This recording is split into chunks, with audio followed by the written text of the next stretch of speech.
I know we haven't even hit regular National Signing Day for the 2024 class, but Florida is already hard at work on the 2025 class. UF is after a ton of studs, and despite a lackluster overall finish for the class of 2024, UF is pushing to have a really good 2025 class. Let's quickly look through some of the talent that UF is targeting in the 2025 class. Okay, so first up, DJ Picket. He is a defensive back out of Tampa, 6'2", 170 pounds, 5-star, top 10 overall player.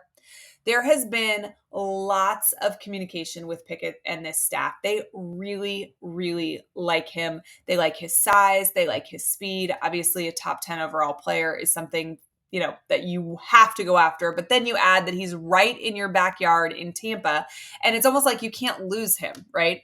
All right, so one of the things that we talk about all the time on recruiting videos in this channel is that Florida really has to do two things to get back to the top. They've got to keep Florida kids in the state of Florida, the ones that they want, and they have to win battles against their top rivals. This is a situation where Florida could have the opportunity to do both, right? Florida currently leads, at least according to the On3 tracker. UF, Miami, and FSU are all involved here. Miami particularly heavily. How great would it be to steal this one away? Maybe he can announce the week Florida plays Miami. Maybe Florida will beat them. That would be wonderful. But regardless, you've got to win the head-to-head matchups against your rivals. And like I said, keep good local kids home. Closest college to him, University of Florida. Elijah Griffin, D lineman, 6'5", 285 pounds out of Savannah, Georgia. 5-star guy again, the number 3 overall player, number 1 defensive lineman in the 2025 class. He just took a visit to Gainesville, and this is looking like it's going to be a Florida-Georgia battle. It's probably going to be an uphill battle, but those are the kind of battles you need to win to build a championship caliber roster, right? We got the number 1 defensive lineman in 2024 in LJ McCray. Let's do it again in 2025. Do you know how Alabama, Georgia, Michigan, these classes, these programs get to where they are? It's because they stack class after class after class. You got to have 2 or 3 years of the top defensive linemen, 2 or 3 years of the top wide receivers, the top DBs. That is what Napier needs to do to take this next step forward. Hilton Stubs is a safety that Florida's after, 6'1", 180 pounds out of Jacksonville. 4-star guy, top 60 overall player, top 10 at his position. It's another guy that the staff loves, who we need to keep close from home. He's in Jacksonville. Florida currently leads. Again, another one of those Florida kid battles. You've got to keep your local kids home. Next player I want to talk about is Riley Pettyjohn. He is a linebacker. He is 6'3", 200 pounds out of McKinney, Texas.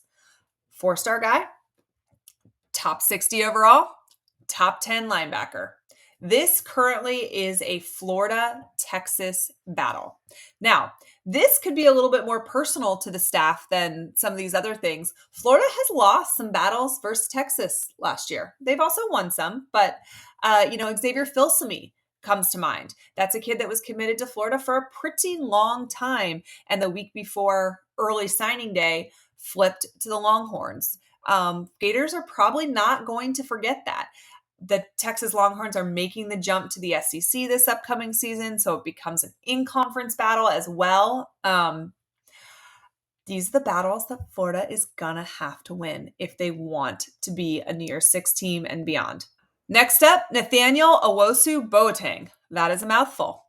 Linebacker, 6'2", 210 pounds out of IMG Academy. He's originally from Virginia, but we know IMG attracts all the top talent from around the country, and that is where he is playing his high school ball. 4-star guy, again, another top 60, top 10 linebacker. This again, another Florida-Miami battle.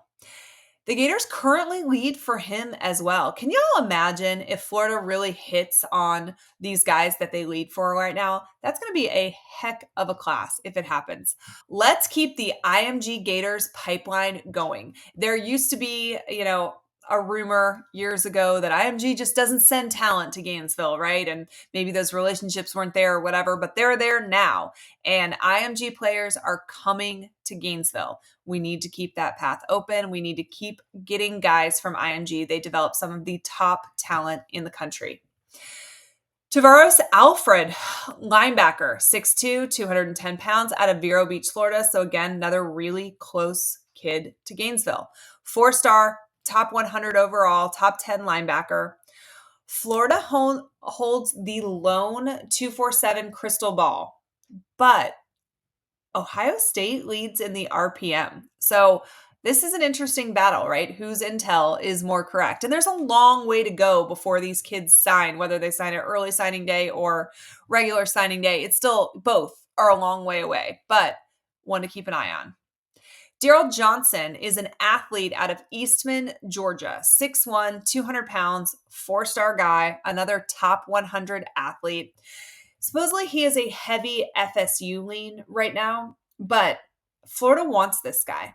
So they're going to continue to push for him until signing day. There is a very, very long time to go. They'll try and get him on campus, probably starting with the spring game. But then after that, they'll want to make sure they get him over the summer, get an official visit in, get him to see a game. Another one to watch. DeAndre Desor, running back. This guy's 5'9", 170 pounds, out of Delray Beach, Florida. Another 4-star recruit, top 100 athlete, top 10 running back overall. It seems like Miami is the leader for him right now, which makes sense out of Delray Beach, right? But Florida's still in a pretty good position. And we know what this staff can do with running backs. And I think we're going to expect more of the same out of this running back stable this upcoming season, which should help. We already have one running back committed in the class of 2025, Lautez Clark, but I would assume that Napier is going to try and get 2 running backs in every single class. So this is another guy that Florida does want. Next player I want to talk about is Payton Joseph. He's an inside offensive lineman, 6'4", 305 pounds, big guy, from Fort Valley, Georgia. 4-star, top 150 guy, top 10 interior offensive linemen. Florida-Georgia battle here. Florida currently leads according to On3's RPM. So he was just recently in Gainesville. It's a name that we've heard a lot about already. The Gators definitely are going to need offensive linemen. That was not a position of strength for Florida last season. They are going to need to stack a few classes on top of each other to make it a position of strength. Myles Charles, defensive lineman, 6'5", 260 pounds, out of Port Charlotte, Florida. Another 4-star guy, top 200 overall. This is another UF Miami battle. Florida leads for him as well. Gavin Nicks, another linebacker the Gators are going after out of, you guessed it, IMG Academy. 6 foot, 226 pounds, big for a linebacker. 4-star, top 200 overall. This is another Florida-Miami battle at the moment, and Florida leads. Florida has got to close on these guys that they are battling the Hurricanes for. They have got their Florida and Miami are in a similar situation in that they're both going into year 3 with their coaches. Both staffs have sort of underperformed both seasons. Both head coaches, Cristobal and Napier, are known as good recruiters, great recruiters, truly. The tide has got to turn for one of these teams, or they're both going to be looking for new head coaches. A way for Napier to solidify that spot is through recruiting. He's got to win these battles against Miami. Tyler Miller, another offensive lineman. This one's a tackle, 6'7", 340 pounds. So, small, out of Mississippi. 4-star guy, top 200 overall. And this is a UF Ole Miss battle. Really tight race according to On3 right now. Ole Miss having maybe the slight edge. They've got things cranking right now in Oxford. So that's going to be a hard thing to fight against. You know, Lane, he's going to recruit dirty. He's going to tell them all about how Napier won't be here in a year or something like that. So this is going to be a tough battle. My assumption is it will continue on over the summer, but Tyler Miller, big kid, Florida wants him. All right, so what are the takeaways from this? I think, the biggest thing you can look at when you listen to the players that I listed and the schools that want them, and that's that Napier is not afraid to go toe-to-toe with the big boys on the recruiting trail. I also think it's really important for them to go after a lot of guys from inside the state. When I talked to Urban Meyer several weeks ago, one of the things that he said is if they were going to go after a player outside of the state of Florida, he wanted to know why.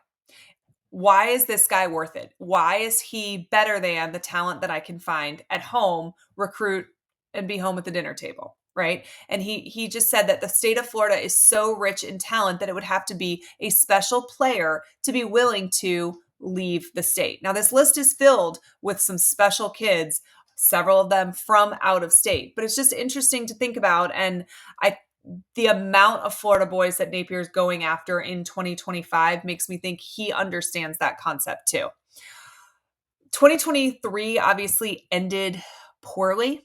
The class kind of fell apart a little bit before signing day. So the 2024 class didn't finish with that, top 3 ranking like we were thinking in October. But if we make a jump in season 3 with Billy, right, and we win 8 or 9 games, there is no reason that we can't have a top 5 class again. That is what Billy Napier needs to do if he wants to build a championship program. You've got to stack those classes on top of each other. This class, well, I still think is a great class from 2024. It's not what we were hoping for, like I said, in October. This year, though, this has got to be the year that he delivers a top 5 class. There's a heavy emphasis on defense. The top targets in the 2025 class for the Gators are defenders, especially linebackers. Napier and company basically saw the product on the field last year. They know the defense just wasn't good enough. And I think that you can tell that by the kids that they're going after in the 2025 class. UF staff kind of has their work cut out for them. The perception around the program is not necessarily the strongest or the most stable right now. So they have got to sell hard. And it's not necessarily going to be easy. I'd expect that there's going to be a lot of negative recruiting thrown their way.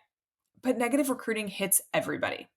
How well the season goes will likely dictate a lot of these things too. But Napier and company need to put themselves in a position to have success. And with the talent that they're getting on campus early in the cycle, they are doing just that.